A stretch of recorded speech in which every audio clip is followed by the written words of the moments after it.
You don't have a time problem, you have an energy problem. Most entrepreneurs don't get stuff done, not because they don't manage their time effectively, but because they don't manage their energy effectively. You ever wonder why some people get more done in less time? It's because they're being more productive. It's because they're using their energy effectively. So time management is dead. It's energy management that you really need to focus on. Weak energy equals weak execution. And if you want to maximize your productivity, you've got to multiply your focus with your energy and your recovery. Don't listen to your apps, listen to your body. You know your body better than anyone else, and you're certainly not going to get everything you want to get from an app. So stop managing your time and start managing your energy. Hi, I'm Grant Hutchby, and this is the next episode of the Carnivore Entrepreneur Show. And I'm really excited to talk to you today about how you as an entrepreneur can manage your energy much better than anyone else and get more done in less time.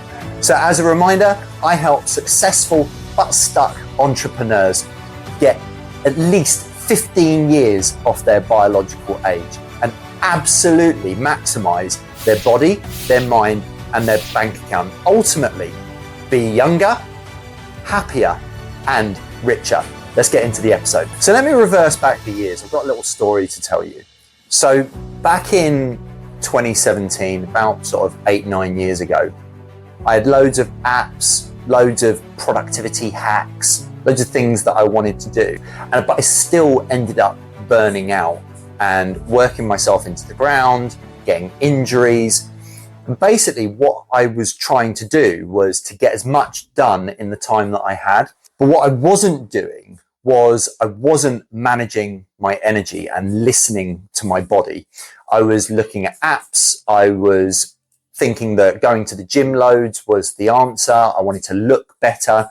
But ultimately, I was burning out and I wasn't getting the productivity and the results that I wanted to get at the time. Fast forward to a few years later in 2023, and that's when I really started to figure out that it wasn't my time management that was the problem. It was my energy cycle and my energy management. And that's when I started to really fuel and focus my energy on what was going to give me the best productivity in that moment in time, what was going to get me the best results in the gym, what was going to give me sustainable energy throughout the day, and what was the best amount of time to work on different things, like where I should be working on high value tasks, where I should be ticking off those low value tasks, where I should be having calls, and just understanding not only how long I can work on a task, but when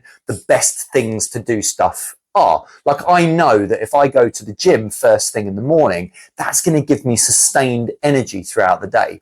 And if I spend a focused amount of time in the gym doing the things that are going to get me the result that I want, that's going to end up not only not tiring me out for the day, but giving me energy and giving me the results that I need.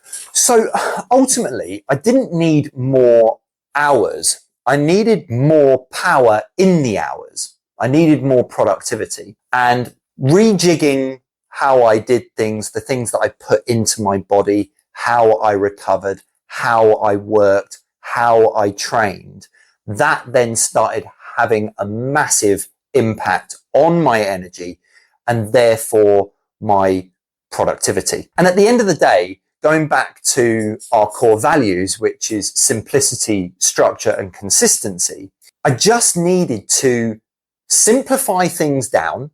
So to make things really clear and simple, a bit like one and done framework in the gym where you do 1 or 2 sets to absolute failure and then you go home. Don't spend any more than 30 minutes in the gym.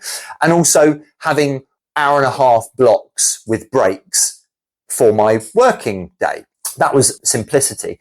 But then also getting the structure there that I needed to make it work, knowing what workouts what workouts I was going to do, and knowing what type of work I was going to do in those work blocks gave me structure. And then ultimately, I was able to be consistent with it. And the last thing that I sort of did to, I guess, manage my energy better was we've got lots of technology around us at the moment, and it's just going to get more and more and more with AI, smart devices. We've got lots of digital data about ourselves.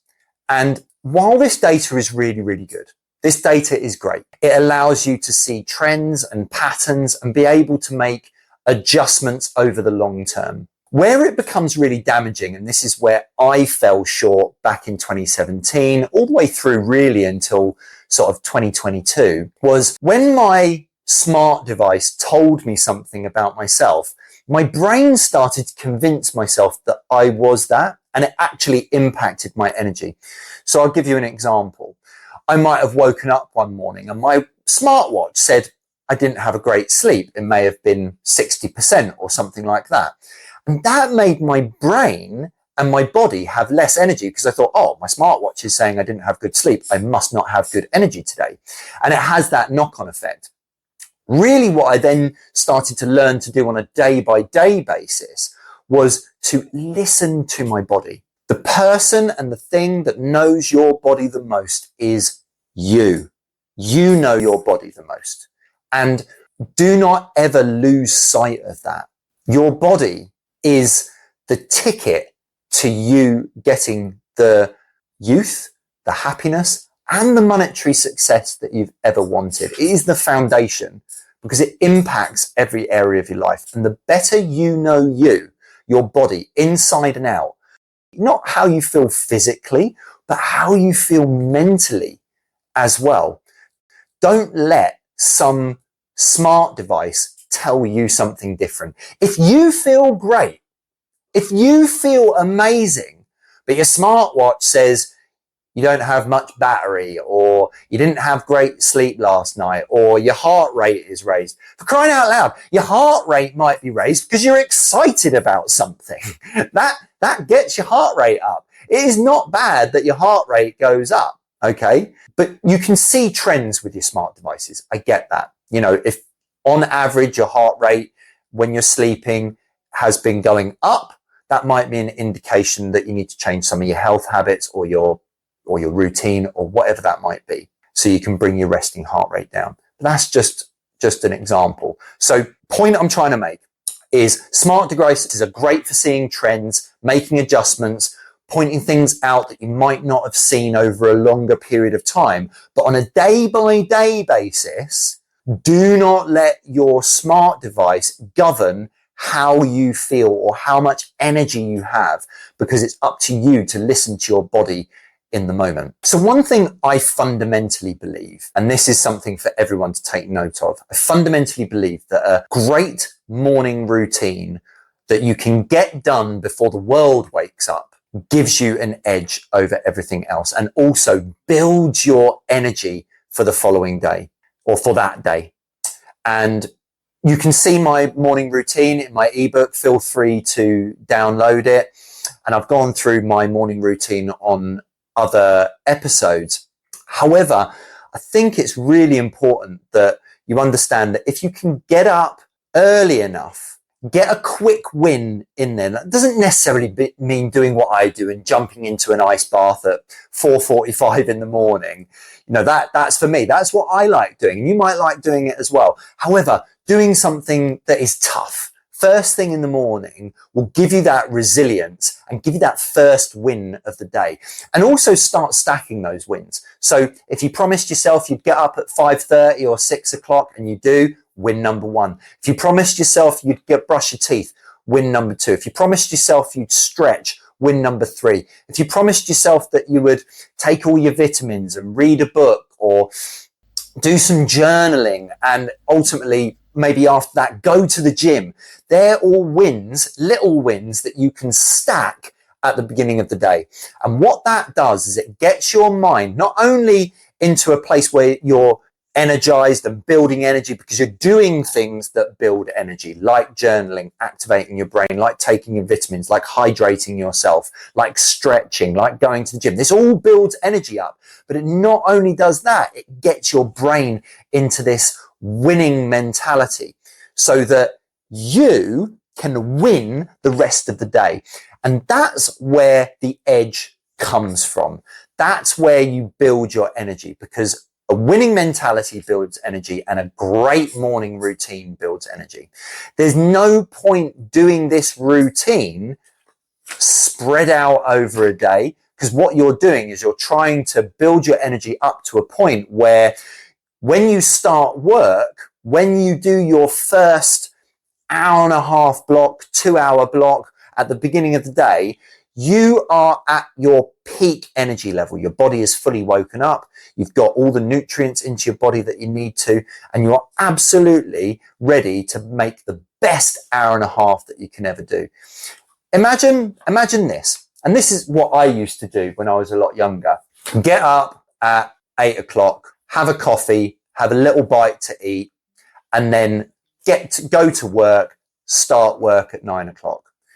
If you've just done those one or two things, you really don't have any wins for the day.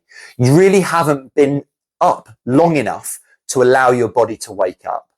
And you haven't done a lot of mechanics within your body to build the energy to a level that when 9 o'clock starts, you can absolutely hit the ground running with your best work. And that's where the trick is to getting up early. I'm not saying that you can't be successful and get up late. What I am saying is that if you don't give yourself enough time before your first work block, you can't wake your body up enough to make your first work block the best it can possibly be.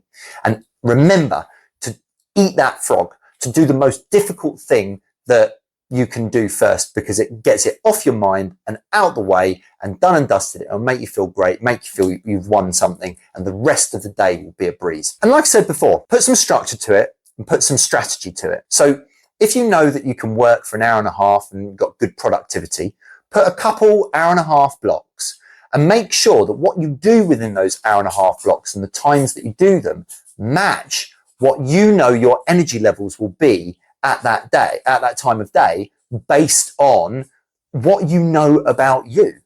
And the only way you can know more about you is just analyzing how you feel at different parts of the day. And if you know that in the middle of the day, you are absolutely on fire and you're ready to take on anything, put an hour and a half block in the middle of the day, and that's where you do your best work. But it is about you, knowing what's best for you and where your best energy is going to be. And that's where you should place your high value stuff. Where you might not have as high energy, but still decent energy, that's where you want to do your calls. And where you know you've got low energy of the day, and for me, that's right at the very end of the day. Where you've got that low energy is where you tick off all those remaining things that you want to tick off. The reason why I'm focusing on helping successful but stuck entrepreneurs reverse their age or reduce their biological age by 15 years is because all of the habits and things that you have to do to reverse your age are not going to only help you live longer, but it's going to give you more energy now and make your life better right now. And there are loads of stuff with reversing aging, but a lot of people don't think about the recovery side and the mental side of reversing aging. Yeah, it's about what you eat and how you exercise and all the stuff that you can do for your body. But reversing aging is all about the mind as well. And energy management is all about the mind. If you think about it, if you've been on a really long drive, you've not been doing much physically, but you feel absolutely drained after a really long drive because you've been concentrating on one thing for quite a long time. And that's why they say to take breaks when you drive every hour and a half, 2 hours, because that's usually what most people's ability is to stay at their, peak awareness when they're driving. And the same thing is when you're doing work, right? So the better you can manage your energy in your mind, not only the better energy that you'll have in general, but also it will help reverse your age as well, because you won't be under as much stress and you'll feel better within yourself. Stress has such a physical impact on the body. And if you can put the things in that are great, you can have your mindset in the right place, and having your rest, having your sleep and meditation and going out for walks are so amazing for your mind.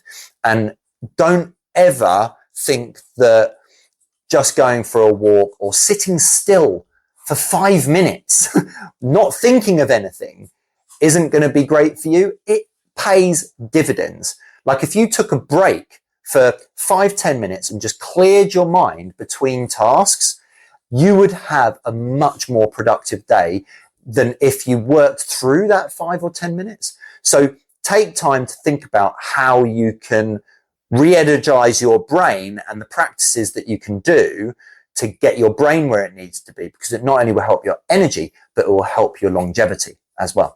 So let me ask you this question. Where in the day are you leaking the most energy? Is it in the morning? Is it midday? Are you doing too many low value tasks first thing, and that's draining your energy and making the rest of the day worse? Should you be doing the most difficult tasks at the beginning of the day? Some people think doing easy tasks at the beginning of the day gets them into a rhythm, but actually it has an opposite effect. It drains your energy from tasks that you could be putting better energy into that are going to get you a better result. So where is your energy draining? If you don't know, it would be really good to monitor your energy levels for a week at different parts of the day and just rate them from 1 to 10.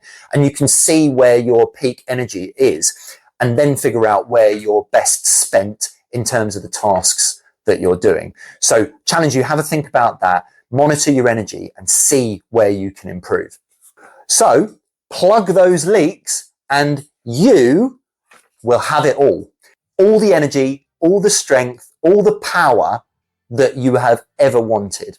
Energy management is the key.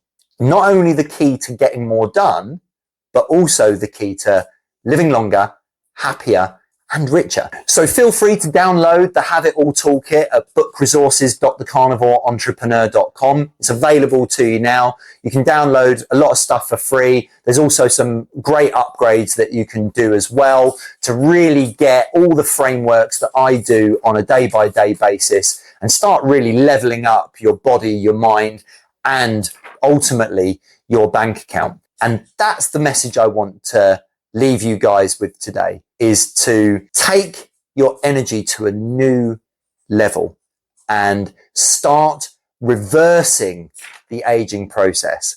Live longer, give yourself more energy now, and ultimately be younger, happier, and richer. My name's Grant Hutchby. I'm the Carnivore Entrepreneur, helping people reverse their age. And we are here on a journey, ready to become the absolute best human beings that we possibly can be, and to live the life that we were supposed to be lived, with strength, with energy, and with power to do what we want, when we want, with who we want. And there we go. See you guys on the next episode. If this episode resonated with you, share it with someone who needs to hear it. You are a carnivore entrepreneur. Live life how it was supposed to be lived, on your terms, with strength, energy, and purpose. I'll see you on the next episode.